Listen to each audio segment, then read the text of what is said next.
Gimana nih kabarnya pada hari ini? Nah, dalam era inovasi dan juga kreatif yang semakin dihargai, semakin banyak kalangan muda yang tertarik untuk terjun di dunia bisnis daripada mengejar karir konvensional.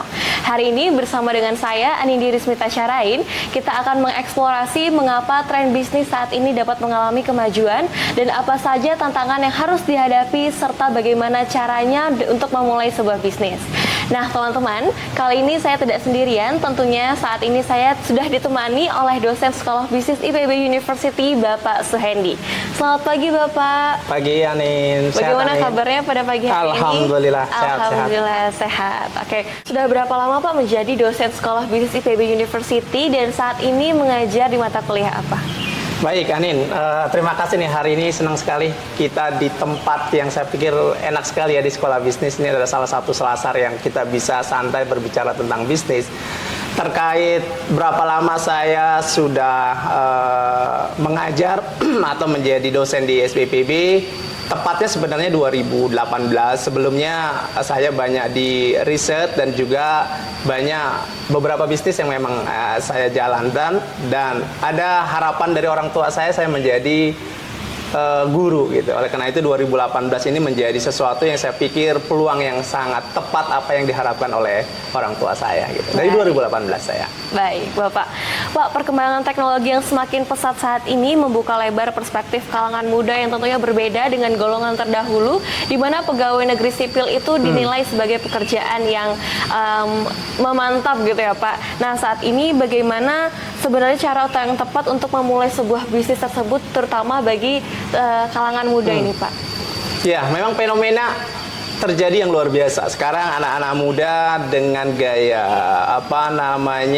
trennya gitu cenderung memilih bisnis menjadi orientasi bekerjanya. Dulu betul PNS, bekerja di tempat-tempat yang memang kantoran gitu ya. Sekarang orientasinya lebih kepada bagaimana mereka beraktualisasi gitu, bagaimana mereka bisa bermanfaat ke orang lain yang lebih banyak. Salah satunya bisnis. Nah, ini menarik nih. Bagaimana kita memulai bisnis? Nah, terkadang kan banyak, waduh Pak, saya butuh uang. Pak, saya butuh apa gitu untuk memulai bisnis gitu ya. Nah, saya membagi 3 tahap minimal ya. 3 tahap minimal ketika kita mau memulai hingga menjalankan sebuah bisnis. Nah, ini yang pertama adalah bagaimana kita membaca peluang bisnis dahulu. Kalau kita sudah punya atau kita bisa mendapatkan bagaimana peluang bisnis itu, baru kita nanti berpikir bagaimana menjalankannya, apakah sustain dan tidaknya. Nah, ini yang kita akan coba, mudah-mudahan di waktu yang singkat ini kita bisa bicara banyak tentang bagaimana peluang bisnis gitu. Nah, ini bagaimana peluang bisnisnya. Nah, ini saya ngawali dulu nih. Yang pertama kita kenal ada namanya, misalnya kita membaca peluang bisnis gitu kan. Nah, peluang bisnis ini kita baca satu, kita melihat problem atau kebutuhan yang diharapkan oleh konsumen dulu. Ini cara kita membaca peluang nih. Karena belum bisa kita memulai bisnis apabila peluang itu belum ditentukan. Jadi pertama, lihat dulu problem atau yang diinginkan oleh konsumen. Kita kenal misalnya, masyarakat saat ini behaviornya berubah. Dulu e-commerce belum ada, gitu kan? Beli langsung ke toko atau outlet yang ada. Sekarang mereka sudah dengan jarinya, gitu ya, sudah dengan yang namanya di rumah saja, work from home misalnya. Nah, berubah bisnis itu. Artinya apa? Ada peluang model bisnis yang baru yang bisa dijalankan oleh orang. Karena apa? Karena problematika dan kebutuhan yang berubah. Yang kedua, kita bisa lihat dari yang disebut dengan tren bisnis. Kalau teman-teman mungkin lihat ada tren bisnis dulu kepal Milo, atau ada tren bisnis dulu namanya ayam geprek dan sebagainya. Gampang kita, itu ada peluang bisnis apa? Kita dengan mengikuti saja tren yang ada. Dengan tren yang ada itu, maka akan tercipta peluang bisnis sebenarnya. Mungkin kalau orang-orang dulu, kalau saya menyebut artis nih, tiba-tiba Raffi Ahmad pakai baju A, atau tiba-tiba Mbak Syahrini pakai baju gamisnya. Besok mungkin di Tanah Abang dan di pasaran sudah ada itu bajunya. Nah, artinya apa? Tren bisnis dilihat sebagai peluang bisnis bagi kita yang memahami apa itu bisnis yang bisa kita jalankan. Yang ketiga, biasanya mudah juga kita lakukan adalah terjadinya gap ekonomi atau kesenjangan kebutuhan. Misalnya di sebuah komplek atau di sebuah kampus kita misalnya gitu, ada warteg yang maksimal hanya 50 porsi misalnya. Ternyata mahasiswanya ada 1000 porsi. Berarti masih kurang 950 porsi lagi. Nah, adanya gap ekonomi itu merupakan cara kita membaca peluang bisnis. Nah, minimal 3 poin itu teman-teman bisa mengawali untuk memulai sebuah bisnis. Wah, menarik sekali ini, Pak. Nah, tadi kan Bapak menyinggung juga terkait dengan peluang bisnis. Apakah sebenarnya ada tools khusus yang dapat kita gunakan, Pak, untuk dapat menilai peluang bisnis tersebut? Ya. Nah, teman-teman sekalian, kita kadang sering bingung misalnya, bagaimana Pak kita cara tadi kita udah dapet toolsnya, udah dapet cara-caranya, toolsnya apa? Teman-teman sekalian, ada satu pendekatan yang sekarang ini bagus dan sangat baik menurut saya gitu ya untuk bisa digunakan yang disebut dengan design thinking methods. Nah, design thinking methods itu merupakan sebuah pendekatan di mana diawali nomor satunya adalah berempati. Kita empati dulu ke masyarakat, kita empati dulu ke customer. Apa sih yang dikeluhkan oleh customer? Apa sih yang dikeluhkan oleh masyarakat gitu ya? Kita datang ke pelanggan kalau kita sudah punya bisnis, atau kalau kita belum punya bisnis datang saja ke masyarakat, apa itu problemnya? Nah, saya ingat sekali waktu itu ada contoh yang sederhana di dalam sebuah buku misalnya gitu ya. Masyarakat menginginkan apa? Ternyata pada saat itu tidak ada yang namanya tempat sampah, pengumpulan sampah. Jadi masyarakat itu cenderung bingung dia. Ini kita kalau buang sampah di mana? Buang sampah di mana? Lalu ada orang melihat, wah ini ada peluang bisnis ini. Saya jadi pengumpul sampah aja di situ. Kita siapkan tempat-tempat sampah lalu kita ambil. Dengan apa mereka berkontribusi untuk membayar karena mereka mengumpulkan sampahnya ke kita misalnya. Nah, itu contoh sederhana bagaimana kita berempati ke masyarakat gitu ya. Kemudian melahirkan yang namanya peluang bisnis gitu. Itu yang pertama design thinking, ini disebut dengan empati. Yang kedua, divide. Kita definisikan.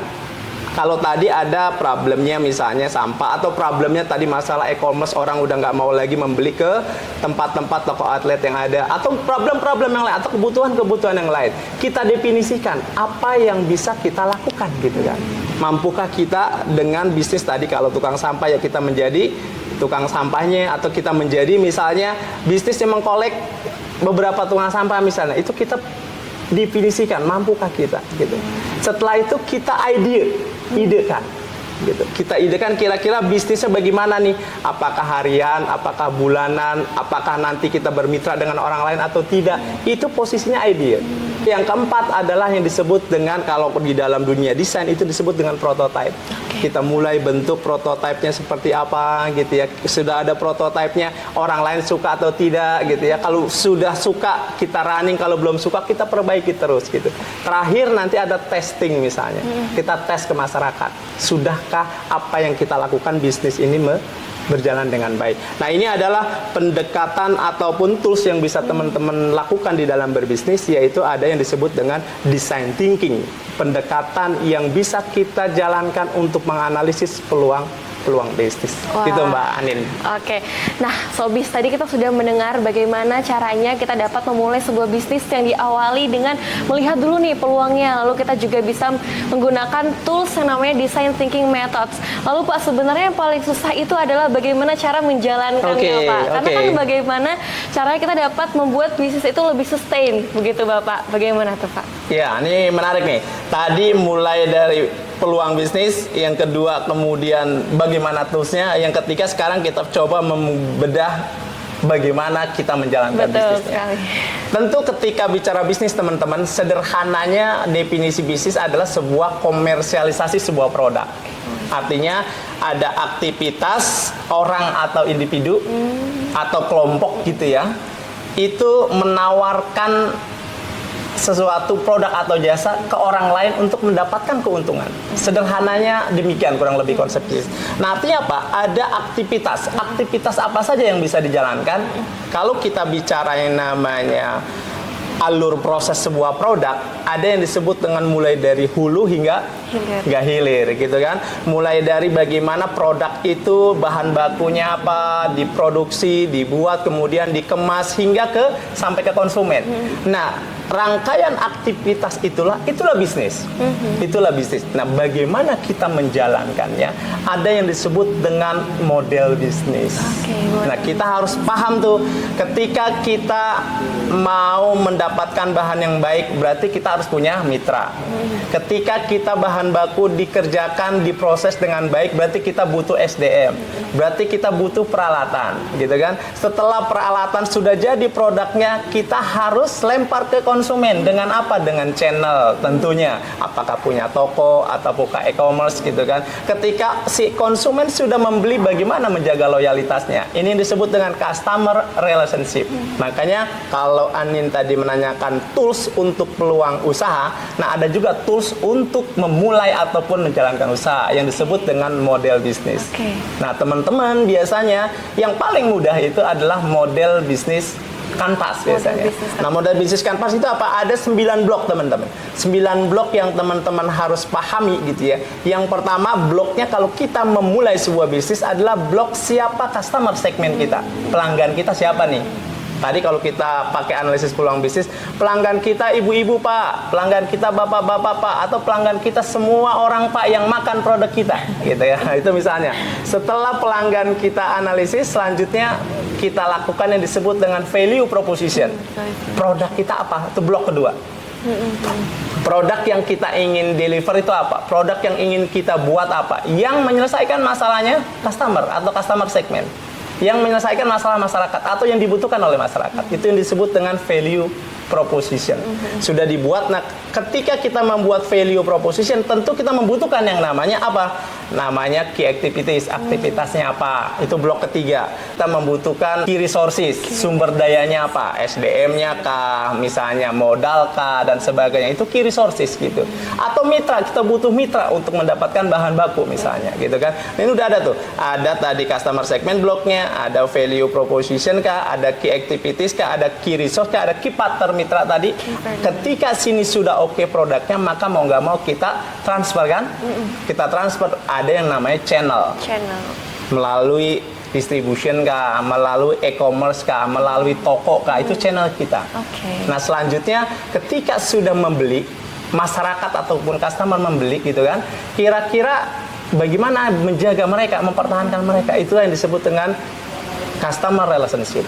Entah itu dengan diskon, entah itu kita emailin misalnya, gitu ya, entah itu kita WhatsAppin setiap hari, Pak ada produk baru nih kami, gitu, apakah Bapak berminat? Itu contoh menjaga customer relationship kita untuk menjaga loyalitas dari customer atau pelanggan kita. Nah, 2 blok yang lain adalah impact dari aktivitas dan penjualan, yaitu revenue stream dan cost structure. Nah, kira-kira kalau salesnya sekian, menguntungkan atau tidak, revenue-nya berapa, gitu kan, nanti kelihatan profitnya berapa. Kira-kira kalau aktivitas produknya seperti apa tadi, kita menghasilkan value proposition, gitu ya, kira-kira berapa biayanya, itu lari ke cost structure. Nah, itulah kurang lebih kalau kita lihat 9 blok yang orang nyebutnya model bisnis kanvas. Dalam satu kanvas kita bisa melihat kira-kira bisnis dan aktivitas apa yang kita jalankan. Nah, kurang lebih demikian. Gitu. Menarik sekali Sobat Bisnis, di mana tadi kita sudah mendengarkan berbagai macam tools. Ada 2 yang sudah disinggung. Yang pertama tadi ada design thinking methods, dan lalu ada bisnis model kanvas. Dan yang terakhir nih Pak, ketika kita sudah menjalani sebuah bisnis, tentunya kita pasti mengalami tantangan atau hambatan. Bagaimana kita dalam mengevaluasi bisnis tersebut, apakah ada juga toolsnya nih Pak dalam mengevaluasi sebuah bisnis? Ya, nah ini menarik nih. Kita sudah dapat peluang bisnis, kita sudah menjalankan. Terus apa yang kita lakukan? Betul. Yang penting harus kita lakukan adalah evaluasi kan, pasti kan. Tujuannya apa evaluasi? Yang kurang baik kita perbaiki, yang sudah baik kita pertahankan atau kita tingkatkan.